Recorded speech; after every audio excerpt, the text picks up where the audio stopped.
So good morning guys. तो चलिए start करते हैं आज के यानी कि 24 नवंबर के इंपॉर्टेंट करंट अफेयर्स को। और आज का सबसे इंपॉर्टेंट प्रश्न ये रहा आपके सामने कि कौन सा देश विश्व का पहला परमाणु प्रतिरोधी कृत्रिम तैरता हुआ द्वीप बनाएगा। तो आंसर होगा चाइना। तो चाइना ये एक ऐसा तैरता हुआ कृत्रिम द्वीप यानी कि आर्टिफिशियल आइलैंड बना रहा है जो परमाणु विस्फोटों, भयंकर तूफानों और दीर्घकालिक समुद्री परिस्थितियों का सामना करने में सक्षम होगा। और ये ऐसा कह रहा है कि ये 2028 तक इसे बना करके चालू भी कर देंगे। और इसे इन्होंने नाम दिया है deep sea all weather resident research facility. तो ये जो कृत्रिम द्वीप ये बना रहे हैं आर्टिफिशियल आइलैंड, इसकी बात करें तो 138 मीटर लंबा होगा, 85 मीटर चौड़ा होगा, जल रेखा से या जल स्तर से 45 मीटर ऊंचा होगा, ऊपर होगा। और इसका वजन लगभग 78,000 टन होगा इस द्वीप का। और बिना बाहरी आपूर्ति के 4 महीने तक 238 लोगों का भोजन इसमें पहले से उपलब्ध होगा। अब बना रहा है चाइना, तो चाइना आपको लेकर के चलता हूँ। लेकिन द्वीप से संबंधित ये 3 प्रश्न मैं आपके लिए लेकर के आया हूँ। ये तीनों के तीनों प्रश्न एग्जाम में पूछे गए हैं। एक प्रश्न आया था चागोस द्वीप कहाँ पर है, तो हिंद महासागर में है। ये चर्चा में रहा न्यूज में, क्यों? क्योंकि यूके ने कहा कि हम इसको मॉरिशस को सौंप रहे हैं, इसीलिए। और एक प्रश्न ये आता है दुनिया का सबसे बड़ा नदी द्वीप कौन सा है? माजुली द्वीप है, जो आपको मिलेगा असम में ब्रह्मपुत्र नदी पर। और दुनिया का सबसे बड़ा द्वीप ग्रीनलैंड द्वीप है, इस पर डेनमार्क का अधिकार है, याद रखना। अब चाइना की बात हम कर रहे हैं, तो ये रहा मैप में चाइना। कैपिटल बीजिंग हो गई और यहीं पर Asian Infrastructure Investment Bank Shanghai Cooperation Organisation का हेडक्वार्टर मिलेगा। करेंसी रेनमिन भी प्रेसिडेंट है शी जिनपिंग। उसके अलावा चीन के यंताई पेंगलाई अंतरराष्ट्रीय हवाई अड्डे को 2025 का प्रिक्स वर्सेल पुरस्कार मिला था। ये पुरस्कार यूनेस्को के द्वारा दिया जाता है। और 25वां एससीओ समिट अभी हुआ था चाइना के तियानजिन में। 12वें वर्ल्ड गेम्स 2025 ये भी हुए चीन के चेंगडू शहर में। और अब अगला वाला 13वां संस्करण जो होगा 2029 में, वो जर्मनी में होगा। दुनिया के पहले विश्व ह्यूमनॉइड रोबोट गेम्स ये कहाँ पर हुए? चीन के बीजिंग में। और 11वां वुमेन्स हॉकी एशिया कप 2025 ये होगा हांगजाऊ चाइना में, जिसमें पहले स्थान पे चाइना है, दूसरे पे भारत, तीसरे पे जापान। और ये भी याद रखना गोबी रेगिस्तान में दुनिया का पहला सोलर थर्मल पावर प्लांट ये किस देश के द्वारा शुरू किया गया? तो आंसर होगा चाइना।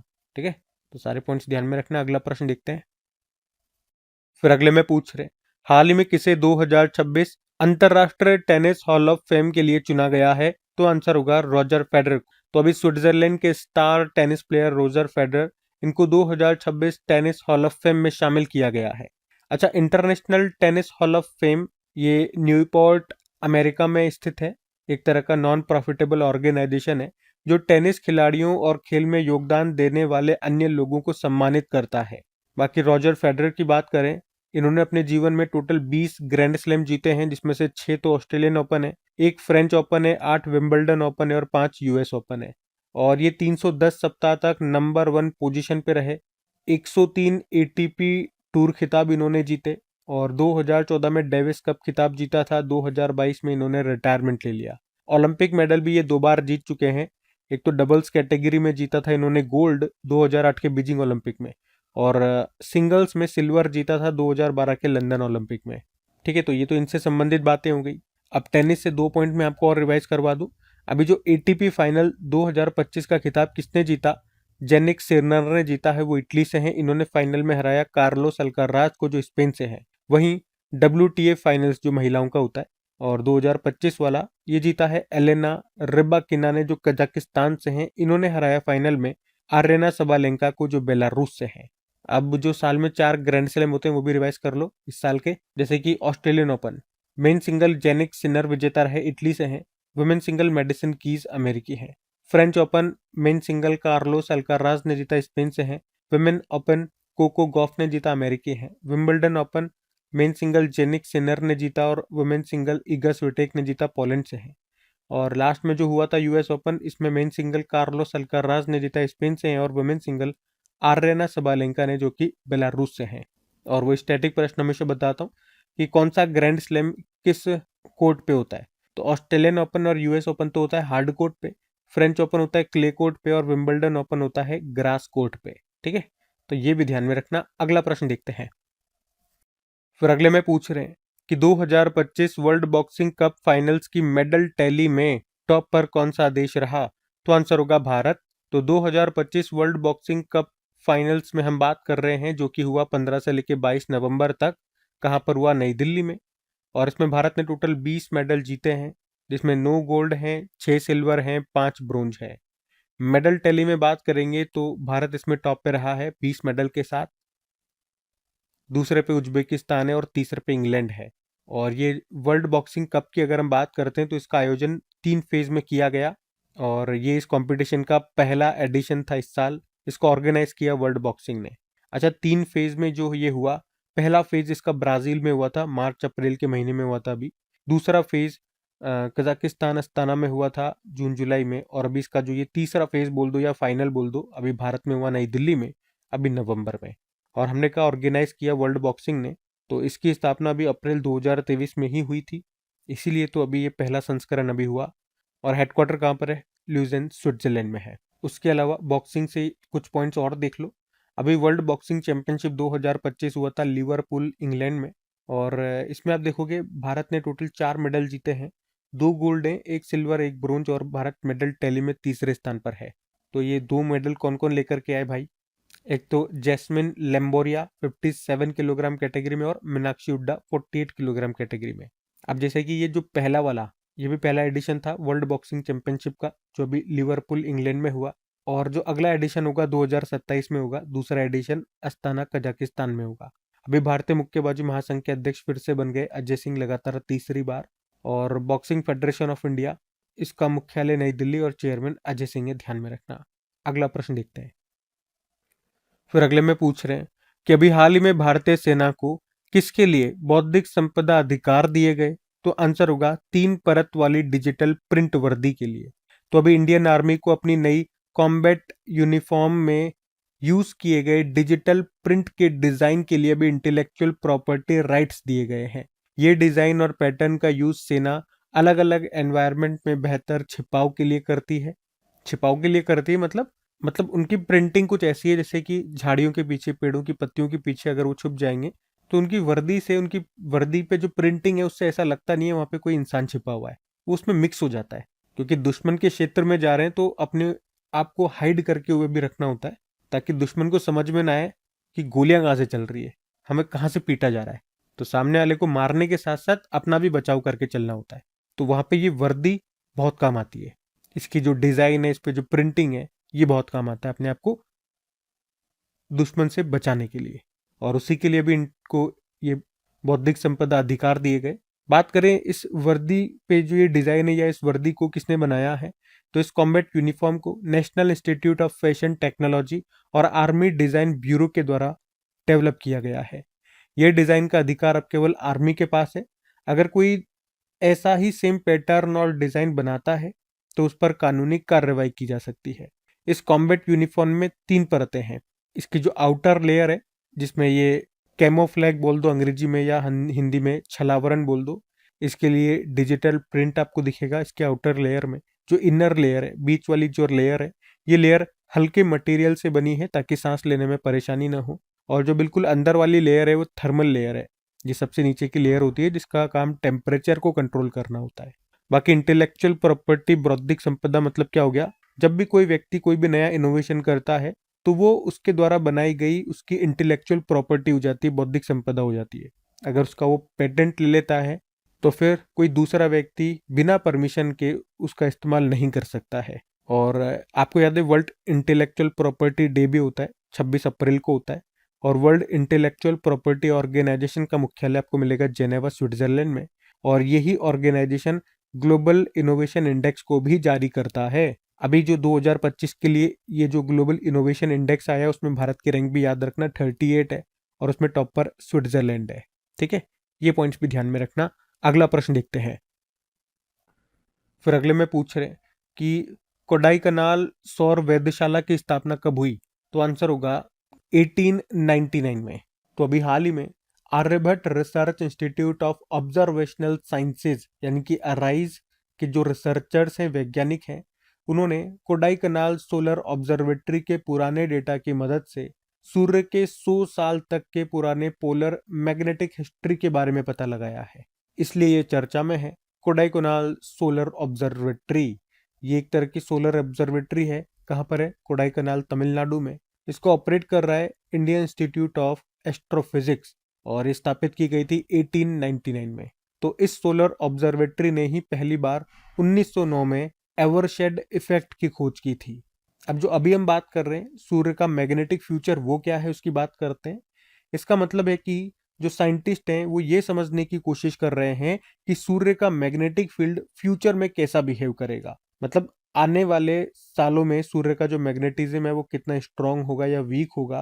देखो सूर्य के नॉर्थ और साउथ पोल पर मैग्नेटिक फील्ड होती है और यही फील्ड सूर्य के 11 साल के साइकिल जिसे सोलर साइकिल कहते हैं उसको कंट्रोल करती है। इसी साइकिल से सन स्पॉट्स, सोलर फ्लेयर्स और जियो मैग्नेटिक स्टॉर्म्स जैसे फिनोमिनन पैदा होते हैं।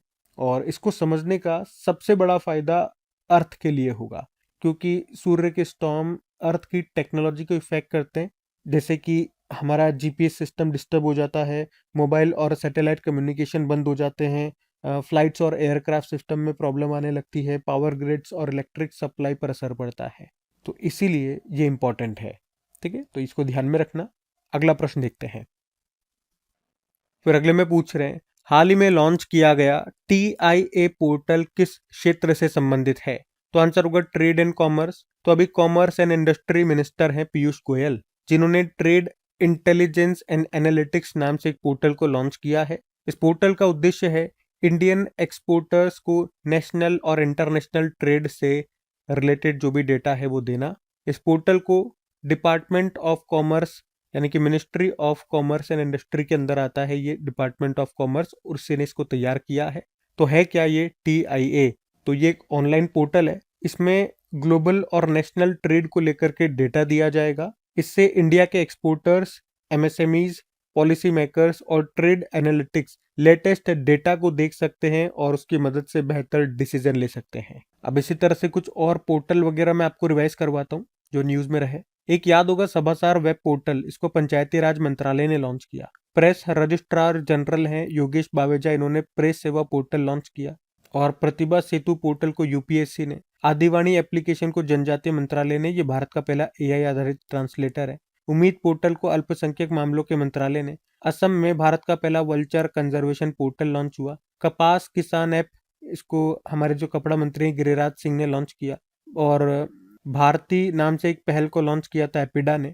और रेरा पोर्टल को आवास व शहरी मामलों के मंत्री मनोहर लाल खट्टर जी ने लॉन्च किया। इंडिया मार्केट एक्सेस पोर्टल को सेबी ने। ज्ञान भारतम पोर्टल को लॉन्च किया प्रधानमंत्री नरेंद्र मोदी ने। एम्स दिल्ली ने नेवर अलोन नाम से एक एप्लीकेशन को लॉन्च किया था। और द्रव्य पोर्टल को आयुष मंत्रालय ने। और PM मोदी ने मुंबई में मुंबई वन ऐप को लॉन्च किया था और ये भारत का पहला इंटीग्रेटेड मोबिलिटी एप्लीकेशन है। तो ये सब भी ध्यान में रखना। अगला प्रश्न देखते हैं। फिर अगले में पूछ रहे हैं हाल ही में inland waterways authority of India का चेयरमैन किसे नियुक्त किया गया? तो आंसर होगा सुनील पालीवाल को। तो अभी सुनील पालीवाल को inland waterways authority of India का नया चेयरमैन बनाया गया है। उन्होंने किनका स्थान लिया? विजय कुमार का स्थान लिया। Inland waterways authority of India की बात करें, इसकी स्थापना होती है अक्टूबर 1986, हेडक्वार्टर नोएडा UP। काम क्या होता है? भारत में स्थित इनलैंड नेशनल वाटरवेज को मैनेज और रेगुलेट करना इसका काम है। किस मंत्रालय के अंतर्गत आता है? Ministry of ports, shipping and waterways, जिसके मंत्री हैं सर्बानंद सोनोवाल। कुछ और अपॉइंटमेंट्स, नियुक्तियां मैं आपको रिवाइज कराऊं तो अभी 23वें विधि आयोग के अध्यक्ष बने थे दिनेश माहेश्वरी। ICAR के महानिदेशक मांगीलाल जाट। ICAR मतलब Indian Council of Agricultural Research, भारतीय कृषि अनुसंधान परिषद। राजस्व सचिव बने थे Arvind Srivastava. Asian Infrastructure Investment Bank के उपाध्यक्ष अजय भूषण पांडे। और गवर्नमेंट ई मार्केट प्लेस के CEO अजय भादु। एरडाई के नए अध्यक्ष अजय सेठ। UPSC के नए अध्यक्ष डॉक्टर अजय कुमार। भारतीय मुक्केबाजी महासंघ के अध्यक्ष अजय सिंह लगातार तीसरी बार। विश्व बैडमिंटन महासंघ के अध्यक्ष बने खुनयिंग पटामा, थाईलैंड से हैं। और राष्ट्रीय सुरक्षा सलाहकार बोर्ड के प्रमुख आलोक जोशी। और भारतीय नौसेना की पहली महिला फ्लाइंग इंस्ट्रक्टर बनी Divya Sharma. India semiconductor mission के CEO अमितेश कुमार सिन्हा। प्राक्कलन समिति एस्टीमेट कमेटी के अध्यक्ष बने संजय जायसवाल। तो ये सारे पॉइंट्स ध्यान में रखना। अगला प्रश्न देखते हैं। फिर अगले में पूछ रहे हैं अभी हाल ही में south India natural farming summit का आयोजन ये कहां पर किया जाएगा, या कहूं कहां पर किया गया? तो आंसर होगा तमिलनाडु में। हम बात कर रहे हैं south India national farming summit की। अभी ये 19 से लेके 21 नवंबर तक हुआ। कहाँ पर हुआ? कोयम्बटूर, तमिलनाडु में। और इसका उद्घाटन किया प्रधानमंत्री नरेंद्र मोदी ने। और मोदी जी ने इसमें 1 एकड़ 1 सीजन की बात कही। इस समिट का मेन फोकस नेचुरल फार्मिंग को प्रमोट करना है। और इस समिट का आयोजन Tamil Nadu natural farming stakeholders forum के द्वारा किया गया। अच्छा, 1 एकड़ 1 सीजन में क्या कहना चाहते हैं, या क्या मतलब हो गया इसका? इसका मतलब है कि एक सीजन में किसान के द्वारा 1 एकड़ के एरिया में नेचुरल फार्मिंग की जाए। इससे किसानों के बीच में नेचुरल फार्मिंग बढ़ेगी। क्या होती है नेचुरल फार्मिंग? ये एक ऐसी खेती होती है, ऐसी फार्मिंग है जिसमें केमिकल फर्टिलाइजर और पेस्टिसाइड्स का इस्तेमाल नहीं होता है। इस फार्मिंग के लिए नेचुरल तरीकों का यूज किया जाता है। और इससे फायदे होते हैं, जैसे कि सॉइल की हेल्थ बेहतर होती है, वाटर कंजर्वेशन में मदद मिलती है, फार्मिंग करने में कम खर्चा होता है, और फर्टिलाइजर का यूज न होने से फूड ज्यादा नेचुरल और हेल्दी बनता है। तो अभी ये south India natural farming summit हुआ तमिलनाडु के कोयम्बटूर में, याद रखना। बाकी कुछ और सम्मेलन समिट्स में आपको रिवाइज कराऊं तो अभी याद रखना, 28वीं राष्ट्रीय ई गवर्नेंस सम्मेलन का आयोजन हुआ था विशाखापत्तनम में। अखिल भारतीय स्पीकर सम्मेलन नई दिल्ली में हुआ। पहला त्रिसेवा सेमिनार रण संवाद 2025 मध्य प्रदेश के महू में। 2026 में भारतीय टूर ऑपरेटर संघ का 41वां वार्षिक सम्मेलन हुआ विशाखापत्तनम में। मतलब होगा 2026 में, अभी 2025 वाला तो पूरी उड़ीसा में हुआ था। 68वां राष्ट्रमंडल संसदीय सम्मेलन ब्रिज टाउन बारबाडोस में हुआ। 5वां आसियान इंडिया यूथ समिट हुआ गोवा में। पहली बार दिल्ली के बाहर अनुसूचित जाति जनजाति संसदीय समिति का राष्ट्रीय सम्मेलन हुआ भुवनेश्वर में। 20वां ग्लोबल सस्टेनेबिलिटी समिट हुआ नई दिल्ली में। सेमिकॉन इंडिया 2025 दिल्ली के यशोभूमि में हुआ। और तीसरा पूर्वोत्तर विमानन शिखर सम्मेलन ये ईटानगर में हुआ। इंटरनेशनल कॉन्फ्रेंस ऑन स्पेस 2025 हुआ बेंगलुरु में। और 5वां वर्ल्ड टी कॉन्फ्रेंस हुआ कोच्चि केरल में, ये पहली बार भारत में हुआ। और 5वां राजभाषा सम्मेलन अभी हुआ था गुजरात के गांधीनगर में। ये सारे पॉइंट्स ध्यान में रखना। अगला प्रश्न देखते हैं। फिर अगले में पूछ रहे हैं कि भारत ने साल 2024-25 में अब तक का सबसे ज्यादा रक्षा निर्यात किया है। कितना? 23,622 करोड़ रुपए का। तो अभी हाल ही में इंडिया का डिफेंस एक्सपोर्ट पहली बार 23,622 करोड़ रुपए तक पहुंचा है। और ये नंबर भारत की डिफेंस मैन्युफैक्चरिंग, इंडिजिनस टेक्नोलॉजी यानी कि स्वदेशी टेक्नोलॉजी और आत्मनिर्भर भारत इनिशिएटिव की सफलता को बताता है। पिछले साल 2023-24 में भारत का डिफेंस एक्सपोर्ट 21,083 करोड़ रुपए था। इस बार डिफेंस एक्सपोर्ट में 12.4% की ग्रोथ देखी गई है। और भारत का डिफेंस एक्सपोर्ट क्यों बढ़ रहा है? तो भारत में आत्मनिर्भर भारत और मेक इन इंडिया जैसे स्कीम्स को लाया गया है। इस स्कीम्स ने डिफेंस सेक्टर में प्राइवेट कंपनीज को पार्टिसिपेशन को बढ़ावा दिया।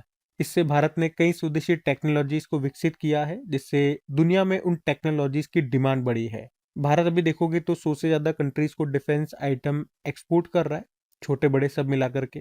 और भारत सरकार का लक्ष्य भी है कि इस डिफेंस एक्सपोर्ट को 2029 तक हमें 50,000 करोड़ रुपए तक करना है। तो ये ध्यान में रखना। अगला प्रश्न देखते हैं। फिर अगले में पूछ रहे हैं, अभी हाल ही में सेबी का पूर्णकालिक सदस्य किसे नियुक्त किया गया? तो आंसर होगा संदीप प्रधान को। तो अभी संदीप प्रधान को अगले 3 सालों के लिए सेबी के पूर्णकालिक सदस्य के रूप में नियुक्त किया गया है। तो अब सेबी के टोटल 3 पूर्णकालिक सदस्य हो गए हैं, अमरजीत सिंह, कमलेश चंद्र वार्ष्णेय और अभी ये संदीप प्रधान जुड़ गए। तो सेबी की बात करें, सेबी की स्थापना वैसे तो 1988 में भारत सरकार की तरफ से कर दी गई थी, लेकिन आधिकारिक तौर पर सेबी को कानूनी मान्यता मिलती है 1992 में। हेडक्वार्टर मुंबई है, अध्यक्ष है तुहिन कांत पांडे 11वें नंबर के। देखो, इसके पहले जो हेड थे उनका नाम था एस एस दवे, और पहली महिला हेड का नाम है माधवी पुरी बुच। अभी वर्तमान में तुहिन कांत पांडे है। कुछ करंट अफेयर्स के प्रश्न आपको और रिवाइज कर रहा हूँ सेबी से। तो सेबी ने निवेशकों की शिकायतों का समाधान करने के लिए स्कोर 2.0 सिस्टम लॉन्च किया। सेबी ने निवेशकों के लिए सारथी 2.0 ऐप लॉन्च किया। द एशियन बैंकर ने एशिया प्रशांत में best conduct of business regulator का पुरस्कार दिया सेबी को। और विशेष निवेश कोष स्पेशलाइज्ड इन्वेस्टमेंट फंड का गठन किसने किया? सेबी ने। आई स्पोर्ट पोर्टल को सेबी ने लॉन्च किया। और सेबी ने ही धरोहर नाम से सिक्योरिटीज मार्केट के लिए डिजिटल ज्ञान भंडार शुरू किया। सेबी ने लॉन्च किया था मित्र प्लेटफॉर्म को ही। सेबी ने सेवा नाम से एक वर्चुअल असिस्टेंट लॉन्च किया। बॉन्ड सेंट्रल पोर्टल को भी सेबी ने लॉन्च किया। कॉर्पोरेट बॉन्ड मार्केट को सरल और सुलभ बनाने के लिए सेबी के एग्जीक्यूटिव डायरेक्टर बने थे सुनील कदम। सामूहिक प्रतिवेदन मंच नाम से एक प्लेटफॉर्म भी लॉन्च किया और इंडिया मार्केट एक्सेस पोर्टल को भी अभी लॉन्च किया सेबी ने ही। तो ये सारी बातें सेबी से हो गई। बाकी ये थे आज की हमारी करंट अफेयर्स की क्लास। कमेंट करके ज़रूर बताइएगा सेशन आपको कैसा लगा। अच्छा लगा तो प्लीज़ वीडियो को अपने दोस्तों के साथ में स्टडी ग्रुप में शेयर ज़रूर कीजिएगा। वीडियो को अभी तक आपने लाइक नहीं किया तो लाइक कर देना। बाकी चलो भी कल के करंट अफेयर्स का आपको क्विक रिवीजन करवा देते हैं और हम सेशन एंड करते हैं फिर। तो कल पहला प्रश्न पूछा था, भारत का पहला प्राइवेट पीएसएलवी किसके द्वारा बनाया गया है? तो हिंदुस्तान एरोनॉटिकल लिमिटेड और लार्सन एंड टुब्रो के द्वारा। 2026 में कोप 31 जलवायु शिखर सम्मेलन की मेजबानी करेगा तुर्की। और QS world university sustainability ranking 2026 में कौन सा भारतीय संस्थान टॉप पर है? आईआईटी दिल्ली। और कोलंबो सुरक्षा सम्मेलन के राष्ट्रीय सुरक्षा सलाहकारों की 7वीं बैठक अभी हुई भारत में। ISSF world championship rifle pistol 2025 में भारत ने टोटल मेडल जीते 13। इंडिया ट्रेड प्रमोशन ऑर्गेनाइजेशन का नया चेयरमैन किसे नियुक्त किया गया? जावेद अशरफ को। फीफा वर्ल्ड कप के लिए क्वालिफाई करने वाला इतिहास का सबसे छोटा देश कौन सा बन गया है? क्यूराकाओ। हॉर्नबिल महोत्सव 2025 के लिए भागीदार देश कौन सा है? तो ये सभी हैं, स्विट्जरलैंड, आयरलैंड, यूके। और किस अभिनेता को प्रतिष्ठित ऑनरेरी ऑस्कर अवार्ड से सम्मानित किया गया? टॉम क्रूज आंसर होगा। बाकी चलो कल का भी होमवर्क प्रश्न देखते हैं और सेशन एंड करते हैं। तो कल आपसे पूछा था पीएम मोदी को किस देश का सर्वोच्च नागरिक सम्मान grand cross of the order of Makarios तृतीय पुरस्कार से सम्मानित किया गया? तो आंसर होगा साइप्रस। आप सभी ने प्रश्न का बिल्कुल सही उत्तर दिया। अब ये रहा आज का आपका होमवर्क प्रश्न।